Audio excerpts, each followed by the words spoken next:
Another year and another Christmas has gone by, and here I am rambling for several pages straight while you're probably wondering what in the balls happened in the past 2 months for there to be only one video. The short version is that a lot of frustrating stuff happened in real life, and I need to do better if I want to get anywhere, which is the overall theme of this end of year analysis.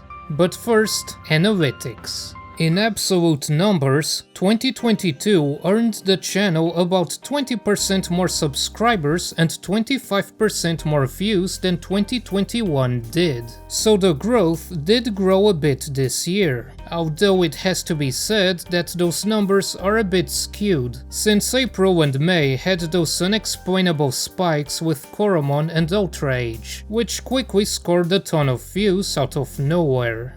That hasn't happened again, and the Coromon video has effectively died in the algorithm. I actually tried changing that video's title a couple of times as an experiment, but it simply won't get more than a pittance of impressions, even in times when you'd expect an uptick, like whenever there's a patch. Though it certainly hasn't died to YouTube's metrics on the studio dashboard, where the channel's latest 10 videos get ranked. No matter how well a video did, after 2 days it would get crushed by that artificial spike, which is even more frustrating now than it was in my mid-year channel update due to its stagnant views. But at least after this channel analysis goes live, that darn thing is finally getting off that list. Still, there was another spike in views right at the very end of the year, so 2023 started strong at least. Funny enough, a lot like how it went back at the end of 2021.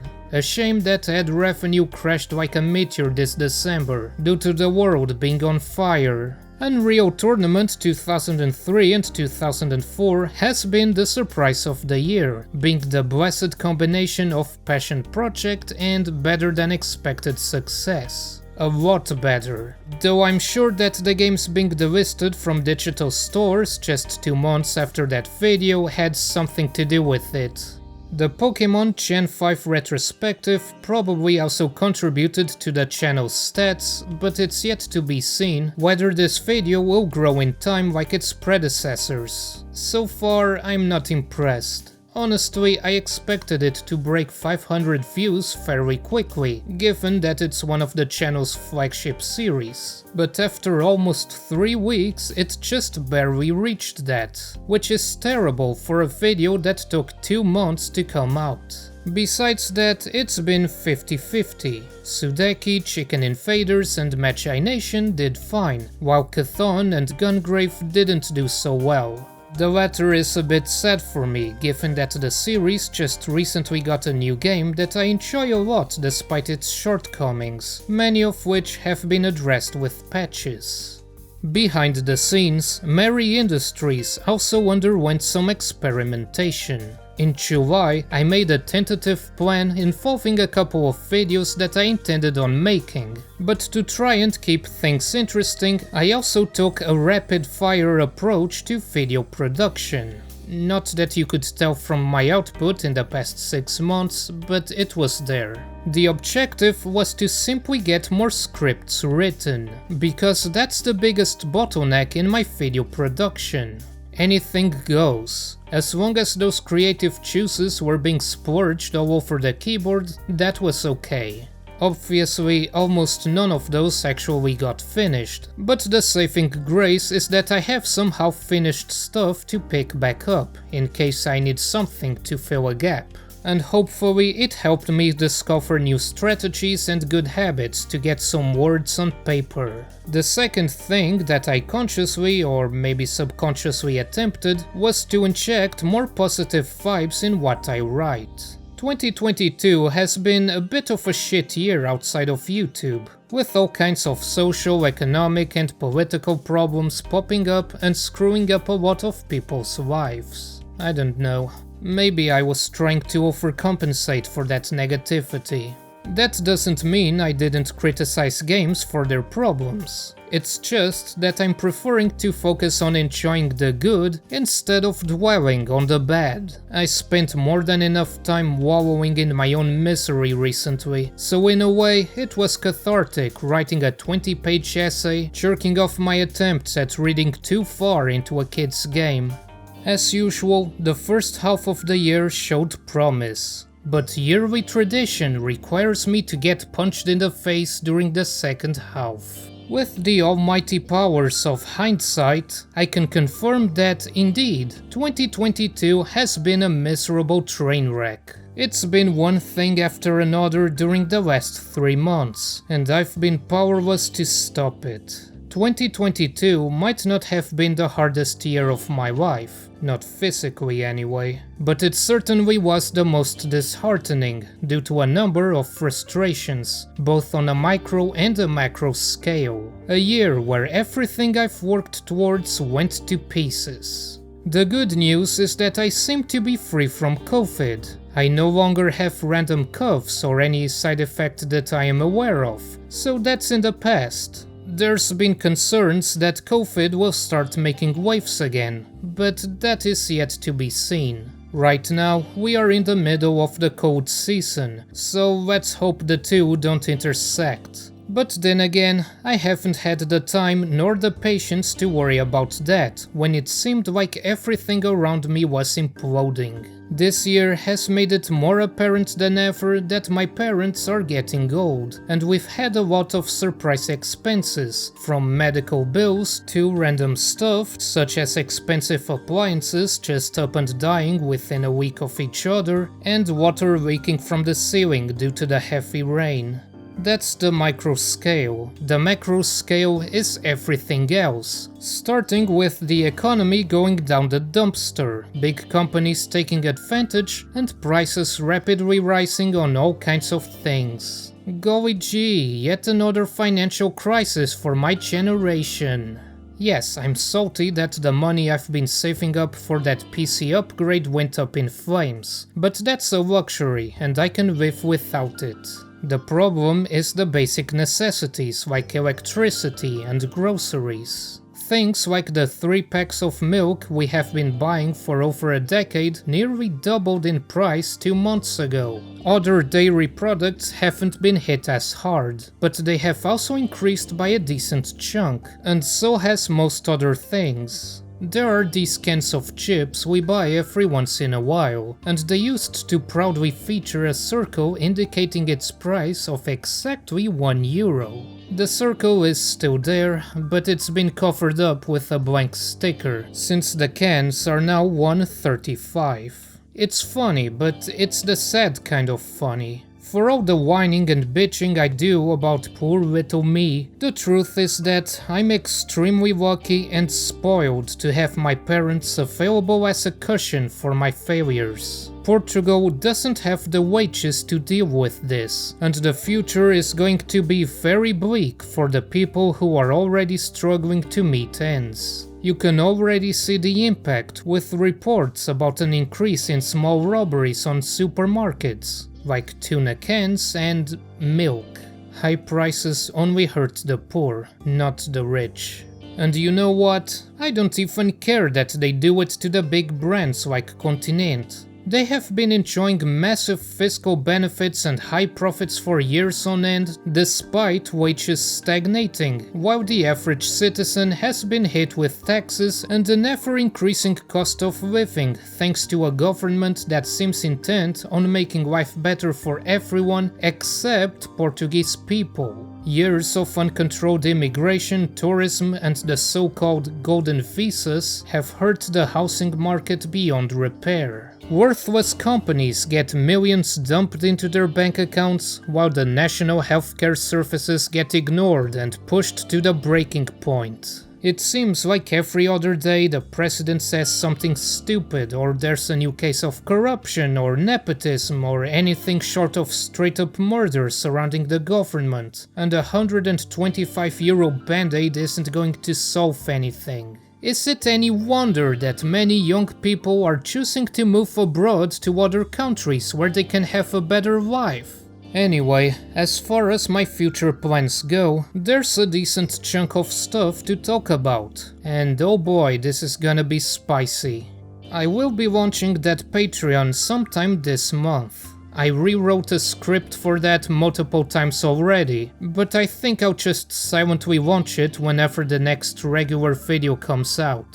The original plan was to have a single €1/$1 tier, but I opted for 3 tiers instead, going for 1, 2 and 3 euros respectively. One reason for that change is that I use the euro as my currency, and the price gets automatically converted to different values for different currencies. I can't set both €1 and $1 at the same time. Instead, it gets converted to $1.50, with the current exchange rates at least. The second reason is that fixed costs, such as transaction fees, means that a good portion of that €1/$1 payment isn't going directly to the creator. Proportionally, €2 and €3 means that more of the money donated goes straight to me.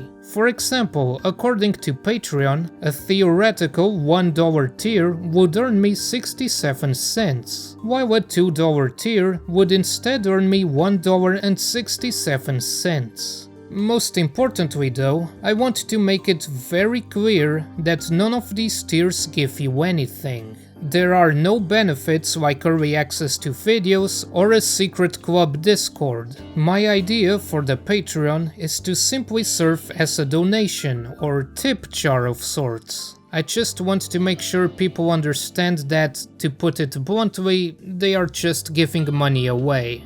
But before even thinking about any of that, I also have to make it clear that there will be some changes to how I run the channel this year. I'm not in a great place right now, and if I want to turn my situation around and be able to rely on YouTube as a source of income, I'll have to suck it up and take the L. Being the little guy who makes videos about random games as a hobby is fun and all, but if I want success, maybe I should start chasing after it instead of just hoping I stumble upon it. I've spent the past weeks thinking a lot about life, doing some computer house cleaning and planning my plans. And this is what I came up with. Operation F.U.C.K, Fast Unique Content Kick.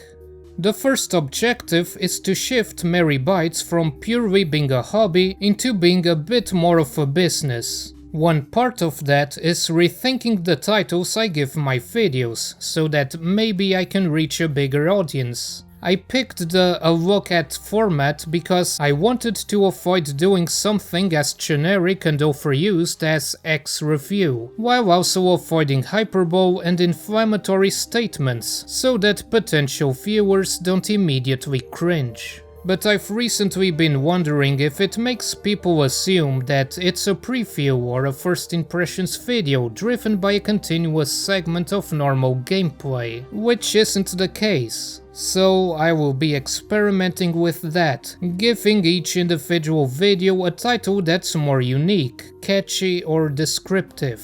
Something like what I do for the Pokemon retrospectives, or Chicken Invaders, or that one video about racing games. The second objective is changing how I pick games to cover. Having total freedom to talk about whatever I want is great from the creator's point of view, but that also means that there's going to be flops. After looking back on what worked and what didn't, I've decided to make 2023 a year about catching up. The first quarter will be spent finishing some of the stuff I planned for 2022, but the rest of the year will focus on the series I've touched before, rather than starting new stuff.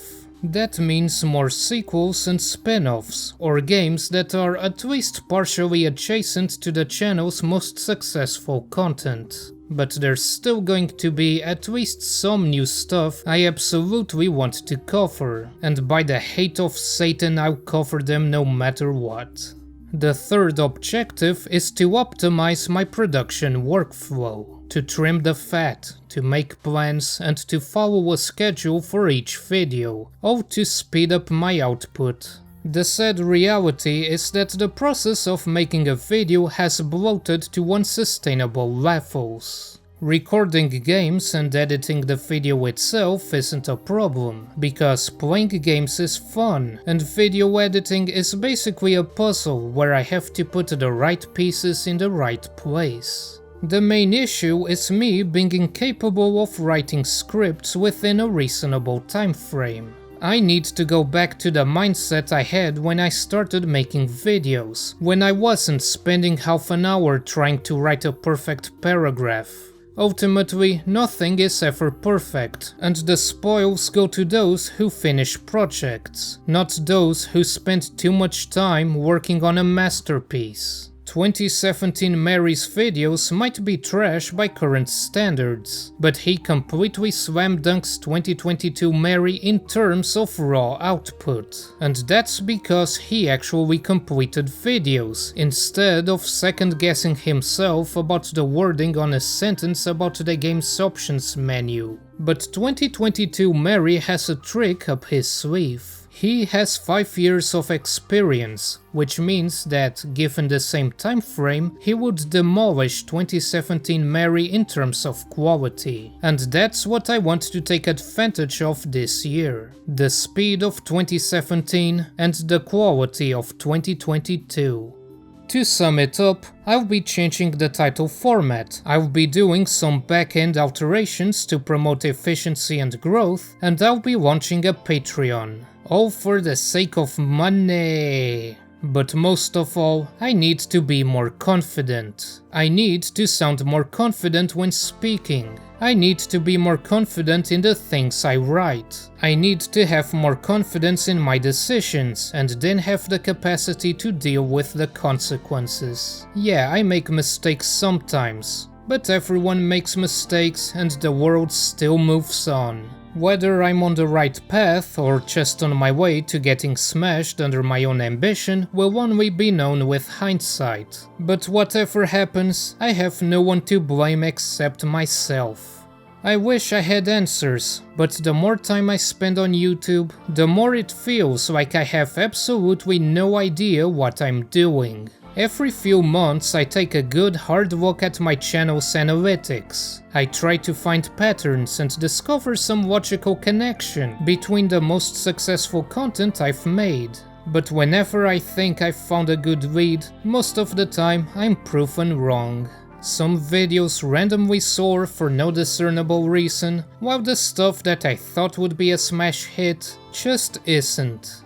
That's why this channel update has taken a while to come out. I've been thinking a lot about how I'd go about this, endlessly doubting myself and always questioning if this is really what I should be doing.